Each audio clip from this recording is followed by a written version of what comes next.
Pagué su rehabilitación y me dejó por su coach. Le envié una factura y su crédito se desplomó. Gasté mis ahorros en su rehabilitación.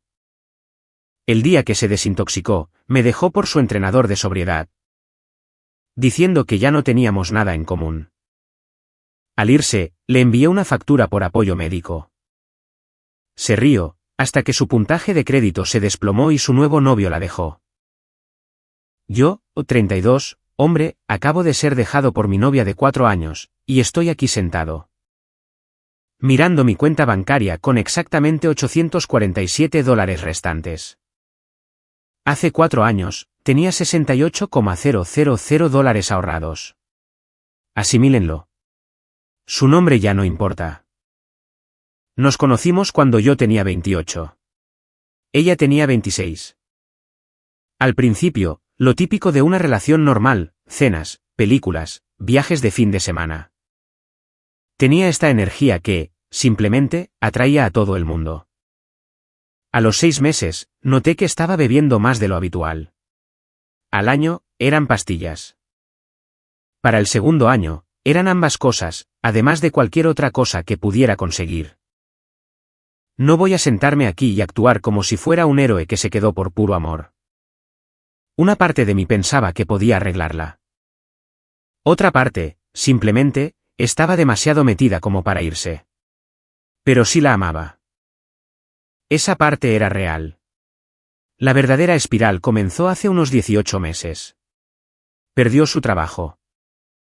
Coordinadora de marketing en alguna startup. Luego perdió el siguiente, y el siguiente. Cada vez, era que no la entendían o el jefe la tenía entre ceja y ceja. Nunca era su culpa. Nunca el llegar tarde apestando a vodka o las pausas para comer de 3 horas. Para entonces, yo cubría el alquiler. Su mitad, mi mitad, todo. Se mudó a mi casa temporalmente, algo que se volvió permanente muy rápido. Ganaba buen dinero como técnico de climatización, tenía mi propia pequeña empresa con 2 empleados. Pero ver cómo se iban $2, 400 cada mes solo en el alquiler, mientras ella no aportaba nada, comenzó a desgastarme. Pero aquí está la cosa, seguía pensando que mejoraría. Prometía buscar ayuda, lloraba, me decía que me necesitaba, y yo le creía cada vez. El punto de quiebre llegó en enero pasado. Llegué a casa y la encontré inconsciente en el baño. No dormida, inconsciente. Había vómito, sangre de donde se había golpeado la cabeza con el lavabo. Y durante unos 30 segundos, genuinamente pensé que estaba muerta. Ese fue el día que le dije, rehabilitación, o terminamos. No más oportunidades. De hecho, aceptó. Me miró a los ojos y dijo que estaba lista. Dijo que quería recuperar su vida. Dijo que quería recuperarnos. El centro que encontré era uno de esos buenos, ya sabes. Del tipo que realmente tiene una buena tasa de éxito en lugar de ser solo una puerta giratoria. Costó $32,000 por el programa de 90 días. Mi seguro no cubriría ni un céntimo por ella, ya que no estábamos casados. Y ella había dejado que el suyo caducara hacía meses. Lo pagué, vaciando la mayor parte de lo que quedaba en mis ahorros. Me dije a mí mismo que era una inversión en nuestro futuro. Ingresó el 1 de febrero. Durante el primer mes, solo podía hablar con ella una vez a la semana en llamadas supervisadas. Sin embargo, sonaba bien. Esperanzada. Dijo que estaba haciendo el trabajo, yendo a todas las sesiones de grupo. Reuniéndose con su consejero. Conducía 3 horas de ida y 3 de vuelta cada domingo para visitarla durante las horas de visita. Aprobadas. El segundo mes, sonaba aún mejor, más lúcida. Como si la persona de la que me había enamorado estuviera regresando. Me dijo que me amaba, que no podía esperar para empezar de nuevo conmigo. Que me lo iba a compensar todo. Le asignaron a su entrenador de sobriedad en la 8ª semana. Este tipo, llamémoslo Chad porque, por supuesto, parecía un Chad.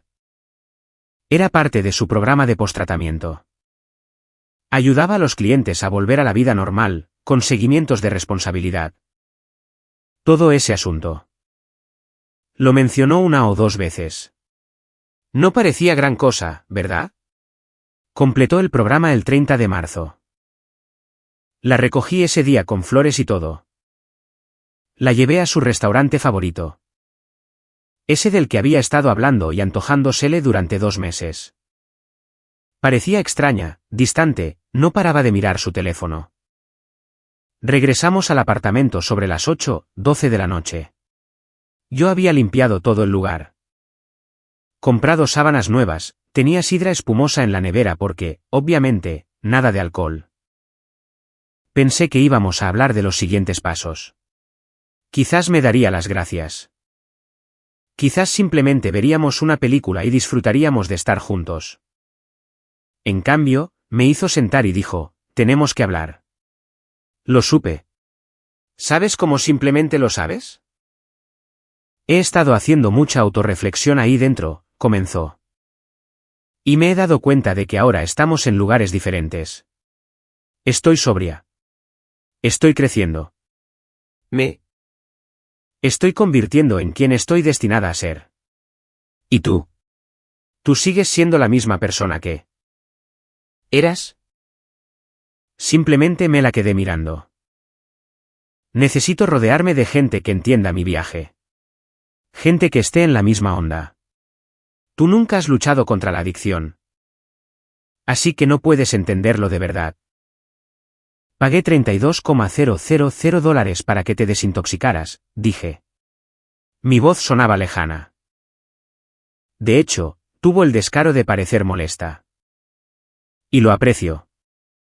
Pero esto se trata de mi crecimiento. No puedo verme frenada por la culpa o la obligación. Mi terapeuta dice que eso es tóxico. ¿Tu terapeuta o tu entrenador de sobriedad? Su rostro la delató antes de que su boca pudiera mentir. Él lo entiende, dijo en voz baja. Conectamos a un nivel más profundo. Él ha estado donde yo estoy. Resulta que llevaban enviándose mensajes de texto durante 3 semanas. Nada físico, juró, pero se iba a mudar con él. Tenía un lugar a unos 40 minutos. Ya había empacado sus cosas, lo poco que tenía. Durante la hora que la dejé sola para ir a buscar la cena. Le pregunté cuándo planeaba decírmelo. Dijo, te lo estoy diciendo ahora. Antes de que se fuera, le entregué un sobre. Parecía confundida. ¿Qué es esto? Una factura. Dije, por servicios de apoyo médico prestados, $32,000 por el programa de rehabilitación, más $28. $000 por 18 meses de gastos de manutención. Apoyo emocional y servicios de intervención en crisis. Total, $60. $000, hay planes de pago disponibles. Literalmente se rió, o sea, echó la cabeza hacia atrás y se rió. No puedes estar hablando en serio. Es una locura. No puedes simplemente facturarle a alguien por estar en una relación. Lee la letra pequeña, dije. Había pasado las 3 horas que ella estuvo empacando con mi amigo, que es asistente legal. Firmaste un acuerdo de responsabilidad financiera cuando te mudaste. Aceptando dividir los costos. No has pagado el alquiler en 18 meses. El dinero de la rehabilitación fue un préstamo. Un acuerdo verbal con testigos. Mi hermana estaba presente cuando lo discutimos. Y ahora estás incumpliendo ese acuerdo. Su risa se apagó. Esto no se sostendrá en ninguna parte. Quizás no todo, pero una parte sí. E incluso si no es así. Voy a presentar la demanda. Diviértete explicándole a tu nuevo novio por qué tienes una reclamación legal persiguiéndote. Me llamó manipulador y se fue. Ni siquiera se llevó la factura. Simplemente la dejó en la encimera. Eso fue el 1 de abril.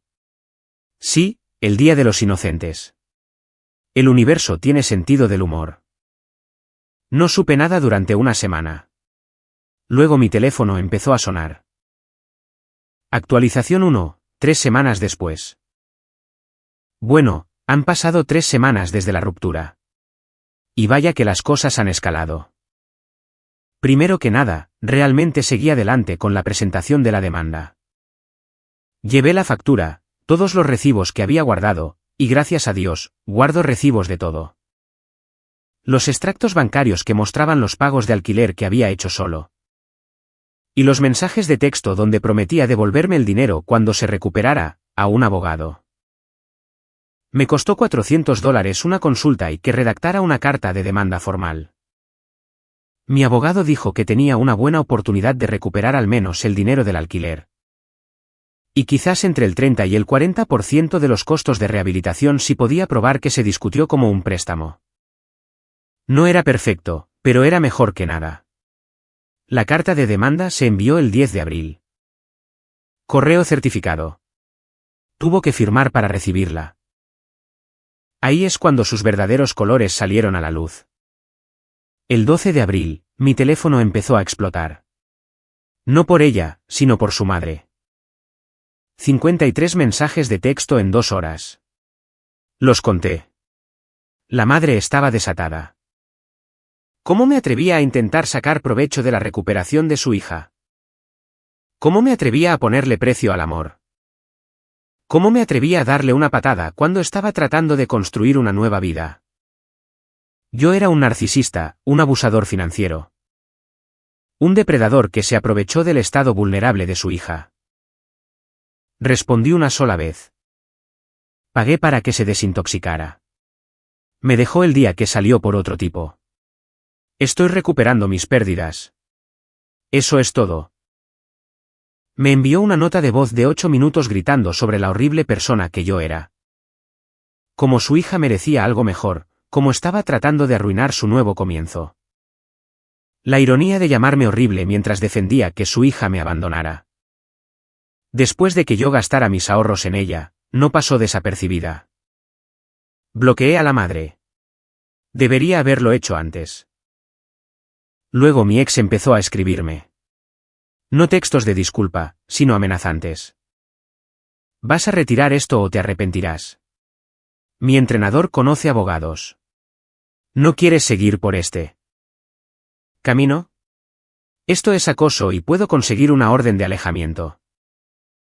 No respondí. Mi abogado dijo que no interactuara. Así que no lo hice. El 15 de abril, día de impuestos, otra fecha divertida. Recibí una llamada de mi cliente más importante. Una empresa de gestión de propiedades comerciales para la que había estado haciendo trabajos de climatización durante más de 3 años. Querían discutir algunas preocupaciones. Resulta que mi ex los había llamado. Les había dicho que yo era financieramente inestable y que estaba pasando por una crisis de salud mental. Y que tal vez querrían reconsiderar el uso de mis servicios. Ella no tenía su número antes. Lo que significaba que había revisado los archivos de mi oficina durante una de las veces que había pasado a recoger algo que había olvidado. Mi cliente fue comprensivo. Me preguntó qué estaba pasando. Le di la versión resumida. Dijo, parece que te salvaste de una buena. Y eso fue todo. Pero el hecho de que intentara meterse con mi medio de vida, eso fue un nuevo nivel de bajeza. Lo documenté. Captura de pantalla de su número en mi registro de llamadas, la cronología, todo. Se lo envié a mi abogado. Lo añadió al expediente. El 18 de abril. Me enteré a través de un amigo en común de que ella y el entrenador de sobriedad estaban publicando por todas las redes sociales sobre su hermoso nuevo comienzo y el hallazgo del amor verdadero en la recuperación. Incluso había una foto de ellos en un evento de recuperación, con el brazo de él alrededor de ella. Ambos sonriendo como si acabaran de ganar la lotería. El amigo en común me envió las fotos. No las pedí, pero las miré. No voy a mentir, dolió. No porque la quisiera de vuelta, sino porque había renunciado a tanto. Y esto era lo que obtenía a cambio. Pero entonces noté algo en una de las fotos. Estaban en un restaurante, uno bueno, y ella llevaba ropa nueva, cosas que nunca le había visto. Un bolso de diseñador sobre la mesa. Mientras tanto, yo había estado comiendo ramen y huevos para reconstruir mis ahorros. El 22 de abril, su madre me escribió desde un número diferente. De alguna manera, logró pasar antes de que pudiera bloquearlo. Tienes que detener este disparate legal. Ella no tiene el dinero para pagarte. ¿Vas a hacer que recaiga? Ese mensaje realmente me hizo reír. Voy a hacer que recaiga por pedir mi dinero de vuelta después de que me abandonó. Bloqueé ese número también. El 25 de abril, comenzó la verdadera diversión. Recibí una notificación de que mi ex estaba disputando la reclamación del préstamo. Había contratado a un abogado, me pregunto de dónde sacó el dinero para eso, y argumentaba que el pago de la rehabilitación fue un regalo dado libremente en el contexto de una relación romántica. Y que no tenía ninguna obligación legal de devolverlo. Mi abogado no se sorprendió, dijo que era de esperar. Teníamos nuestra respuesta lista. Pero aquí es donde se pone interesante. Mi amigo asistente legal investigó un poco, cosas totalmente legales de registros públicos. Y descubrió que el entrenador de sobriedad había sido despedido de 2 centros anteriores por violaciones de los límites con clientes. No se presentaron cargos penales. Pero había un patrón suficiente como para que ya no pudiera trabajar en lugares legítimos. Ahora dirigía su propia práctica de coaching privado. Sin certificaciones, sin licencias, solo un sitio web y una historia convincente. No hice nada con esa información todavía, pero la guardé como un as bajo la manga. El 1 de mayo, exactamente un mes después de que se fuera, me entregaron unos papeles. Estaba solicitando una orden de alejamiento en mi contra por acoso financiero y acecho. Su evidencia, la carta de demanda y la demanda judicial. Eso era todo. Ningún acecho real, ningún contacto fuera de los canales legales, nada.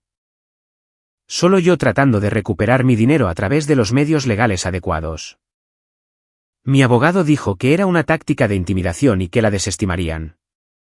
Tenía razón. La audiencia fue el 8 de mayo. El juez echó un vistazo a los hechos y la desestimó. Le dijo que los procedimientos legales no constituyen acoso. Ella estaba allí con el entrenador. Él se levantó e intentó discutir con el juez. El juez lo calló rápidamente y lo amenazó con desacato. Ver eso se sintió mejor de lo que debería. Después de la audiencia, ella intentó acercarse a mí en el pasillo. El entrenador la agarró del brazo y la hizo retroceder, le susurró algo al oído. Me miró con una mezcla de ira y algo más. Quizás arrepentimiento. Difícil de decir. Seguí caminando. El 10 de mayo, mi abogado llamó con noticias. Le habíamos hecho una verificación de crédito como parte del proceso de descubrimiento de la demanda. Su puntaje de crédito se había desplomado. Había abierto 3 tarjetas de crédito en el último mes. Probablemente para pagar al abogado y su nuevo estilo de vida, y ya las estaba llegando al límite. Una de las tarjetas estaba en mora. Había omitido el primer pago. Mi demanda ahora estaba oficialmente registrada en el tribunal. Lo que significaba que aparecía en su informe de crédito como una reclamación legal en su contra. Incluso si no ganaba, estaba ahí, arrastrando su puntaje hacia abajo. No mentiré, eso se sintió como una pequeña victoria. Actualización 2, 2 meses después. Ya han pasado casi 3 meses en total desde que se fue. Y si les contara cómo se ha desarrollado todo esto, pensarían que me lo estoy inventando. Pero tengo recibos de todo. En la última actualización, las cosas se estaban calentando legalmente. La orden de alejamiento fue desestimada, su crédito se estaba hundiendo. Y había contratado a un abogado para luchar contra mi reclamación. Esto es lo que pasó después. A mediados de mayo, las cosas se calmaron durante una semana. Sin mensajes de texto de números desconocidos, sin contacto, nada. Debería haber sabido que era la calma antes de la tormenta. El 20 de mayo, recibí una llamada de mi compañía de seguros. Alguien había presentado una reclamación diciendo que yo había causado daños a la propiedad en un apartamento. No mi apartamento, su nuevo apartamento con el entrenador. Dijeron que había entrado a la fuerza y destruido objetos personales. Yo estaba en un lugar de trabajo a 2 horas de distancia cuando esto supuestamente sucedió. Tenía 3 testigos, incluido mi cliente, que podían confirmar que estuve allí de 9:12 de la noche a 6:12 de la noche. Le di toda la información a la compañía de seguros. Investigaron, y la reclamación fue marcada como fraudulenta en 2 días. Pero se pone mejor. Cuando el investigador del seguro insistió y pidió pruebas. Mi ex aparentemente dijo que se había equivocado de fecha. Luego cambió su historia para decir que era daño emocional, no físico. Todo el asunto se vino abajo. El investigador me dijo sin rodeos que esta era una de las reclamaciones falsas más descaradas que había visto. Y me preguntó si quería presentar cargos. Dije que lo pensaría. Lo añadí a la pila de pruebas que mi abogado estaba construyendo. El 28 de mayo, el entrenador se puso en contacto, no a través de un abogado, sino directamente a mi teléfono. No tengo idea de cómo consiguió mi número, ya que lo había cambiado después de bloquear a la madre. Su mensaje: oye, amigo. Creo que empezamos con el pie izquierdo. Hablemos de esto como adultos. Ella está muy estresada por esta demanda y está afectando su recuperación. Pareces un buen tipo. Estoy seguro de que podemos llegar a un acuerdo. Se lo mostré a mi abogado. Se rió y dijo: se están desesperando. No respondas. No lo hice. El 3 de junio, me notificaron otra demanda. Esta vez, ella me demandaba por angustia emocional y difamación. Su argumento era que, al presentar la demanda, yo estaba dañando públicamente su reputación en la comunidad de recuperación y causándole un grave daño emocional que amenazaba su sobriedad. La cantidad que pedía, $75,000. Mi abogado la llamó una demanda SLAPP, demanda estratégica contra la participación pública. Básicamente, una demanda sin sentido diseñada para agotar mis recursos y hacer que retirara mi reclamación. 2 pueden jugar a ese juego. Presentamos una moción para desestimar y una contrademanda por los honorarios legales y litigio. Frívolo. Mi abogado estaba furioso en mi nombre, lo que honestamente se sintió bien. Es agradable cuando alguien más está enojado por ti. Mientras todo este asunto legal se cocinaba, me enteré por el boca a boca de un amigo en común que las cosas no iban muy bien en el paraíso. La práctica privada del entrenador. Resulta que la dirigía desde su apartamento y tenía quizás 4 clientes en total. No era exactamente un negocio próspero. Mi ex aparentemente pensaba que él era más exitoso de lo que era. Ella había estado buscando trabajo, pero no conseguía nada. Entre su historial laboral irregular y la demanda que aparecía en las verificaciones de antecedentes, la rechazaban por todas partes. En las pocas entrevistas que consiguió, mencionaba que se estaban tomando acciones legales injustas en su contra. Y eso terminaba la conversación muy rápido. El 15 de junio, sus tarjetas de crédito empezaron a ser rechazadas. El amigo en común lo vio suceder en una cafetería. Intentó pagar, tarjeta rechazada, probó con otra, también rechazada. Había alcanzado sus límites y no podía hacer los pagos mínimos. Su puntaje de crédito ahora estaba por debajo de los 500. Mi demanda, las tarjetas en mora, la reclamación de seguro fraudulenta. Todo se estaba acumulando en su informe de crédito como un castillo de naipes construido con decisiones terribles. El 20 de junio, recibí una llamada de mi abogado con noticias interesantes. ¿Recuerdan que mencioné que el entrenador fue despedido de 2 centros? Resulta que hubo un tercer incidente que no conocíamos. Un ex cliente suyo había presentado una queja ante la Junta Estatal de Licencias para Consejeros de Adicciones. Él nunca había tenido licencia. Había estado trabajando bajo la supervisión de otra persona y fue despedido antes de poder obtener sus propias credenciales. Todo lo que estaba haciendo ahora, el coaching, la consejería, todo era técnicamente ilegal. Mi abogado me preguntó si quería que le enviara esta información a la Junta Estatal. Dije que absolutamente. Una denuncia anónima después, el entrenador estaba bajo investigación. El 25 de junio, el entrenador me llamó de nuevo. Esta vez, no fue amistoso. Tienes que retroceder, amigo. Esto se está yendo de las manos. Ella no está bien. Y tú lo estás empeorando. Ella me dejó el día que salió de la rehabilitación que yo pagué, dije. Solo estoy tratando de recuperar mi dinero. Estás siendo vengativo. Esto no se trata del dinero.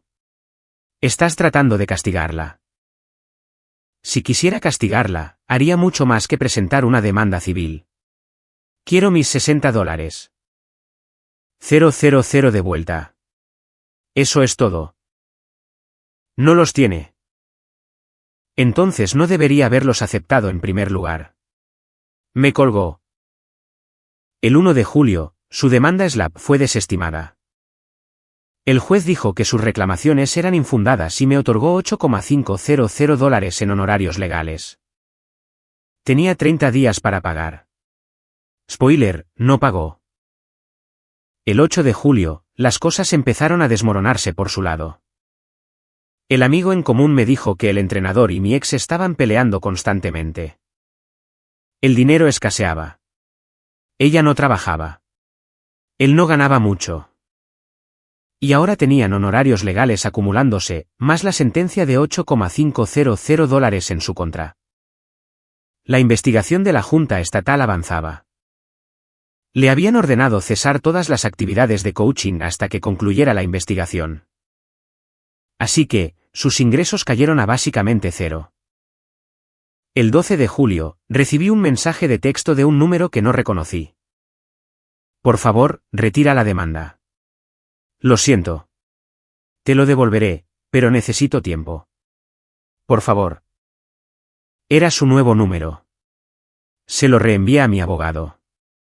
Él le respondió con una oferta de acuerdo formal. $50, 000 pagados en 5 años, comenzando con $5. 000 en un plazo de 30 días o procederíamos a juicio y yo buscaría el monto total más los honorarios legales. Pidió una semana para pensarlo. El 18 de julio, el amigo en común soltó una bomba. El entrenador había echado a mi ex. Le dijo que era demasiado drama y que no podía arriesgar su carrera, lo que quedaba de ella, asociándose con ella. El tipo que había estado publicando sobre hermosos nuevos comienzos y encontrar el amor verdadero. La había dejado en el segundo en que las cosas se pusieron difíciles. El karma es increíble, ¿no? Se mudó con su madre. La misma madre que me había enviado notas de voz de 8 minutos gritando sobre la persona horrible que yo era. El 20 de julio, aceptó la oferta de acuerdo. Su abogado envió el acuerdo. $50,000 en 5 años, 6% de interés, pagos mensuales de $900. Si omitía 2 pagos consecutivos, el monto total se vencía de inmediato. Lo firmé. Ella también. Actualización final, 4 meses después. Han pasado unos 4 meses desde que se firmó el acuerdo, y pensé en darles una última actualización. Ya que mucha gente me ha estado enviando mensajes preguntando qué pasó. El primer pago vencía el 18 de agosto. Llegó tarde. Se realizó el 23 de agosto sin ninguna explicación. Lo documenté, pero lo dejé pasar. Ya que el acuerdo decía que 2 pagos consecutivos omitidos activarían el saldo total. El pago de septiembre llegó a tiempo. El de octubre, con 3 días de retraso. El de noviembre, a tiempo de nuevo. Apenas ha estado cumpliendo. Mi abogado lo configuró para que los pagos entren automáticamente en una cuenta separada. Así que no tengo que pensar en ello a menos que omita uno. En cuanto a mí, estoy bien. No genial, no terrible, solo bien. Mis ahorros se están reconstruyendo lentamente. Conseguí 2 nuevos contratos comerciales en agosto y el negocio ha sido constante. No estoy donde estaba antes de todo esto, pero tampoco estoy en números rojos.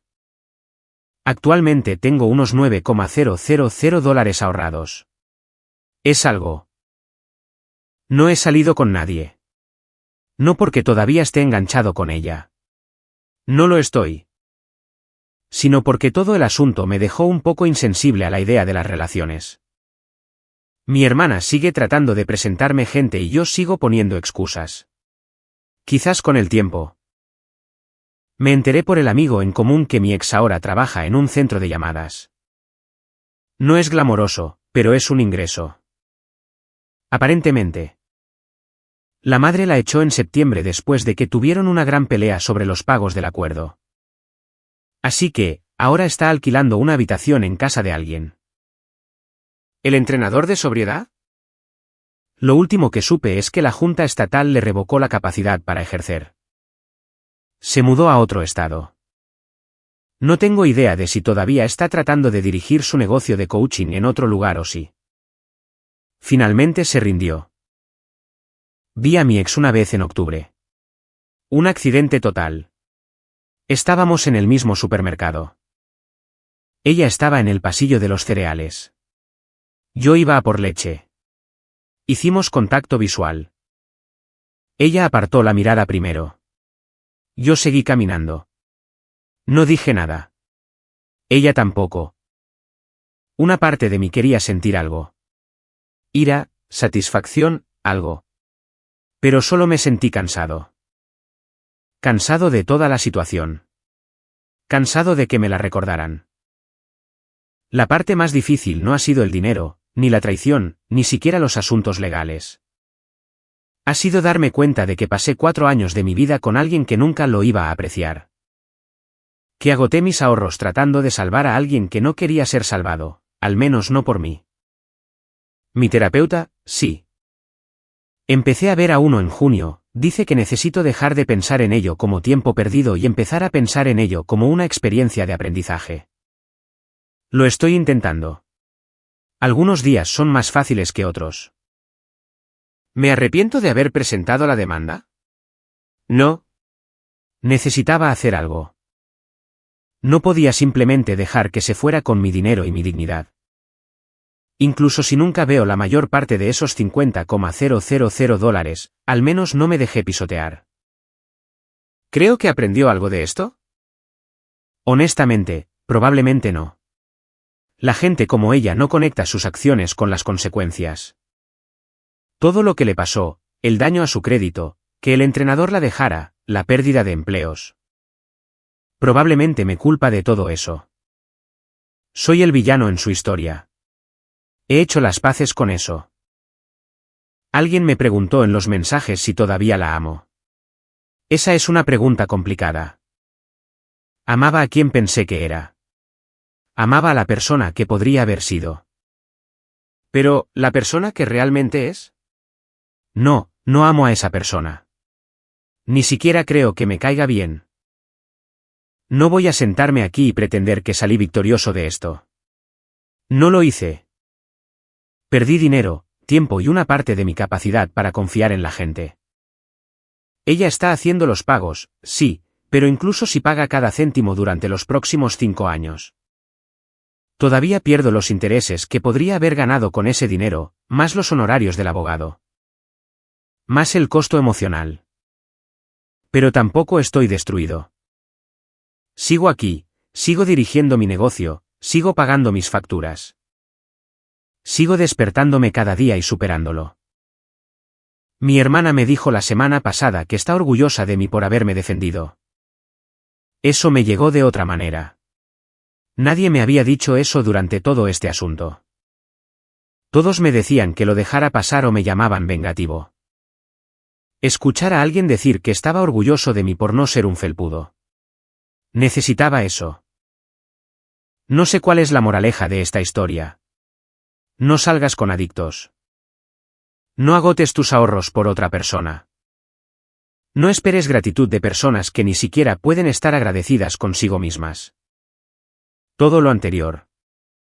Lo que sí sé es esto. He terminado de ser la persona que se prende fuego para mantener a otra persona caliente. Esa versión de mí se ha ido. Y honestamente, un alivio. Si mi ex lee esto de alguna manera. Lo cual dudo porque tendría que importarle lo suficiente como para buscarlo. Espero que esté realmente sobria. Espero que esté haciendo el trabajo de verdad. No por mí, sino porque la adicción es un infierno y nadie se merece eso. Pero también espero que piense en lo que hizo cada vez que realiza ese pago de $900. Espero que recuerde que las acciones tienen consecuencias. Y espero que la próxima persona que conozca sea lo suficientemente inteligente como para establecer mejores límites de los que yo puse. En cuanto a mí, voy a seguir reconstruyendo, seguir trabajando, seguir yendo a terapia. Seguir poniendo un pie delante del otro. Algunos días eso parece suficiente, otros no. Pero es lo que tengo, y estoy trabajando con ello. Esa es la actualización. Ahí es donde estoy. No es un final de cuento de hadas, no es una fantasía de venganza, solo la realidad. Y honestamente, después de todo, la realidad es suficiente.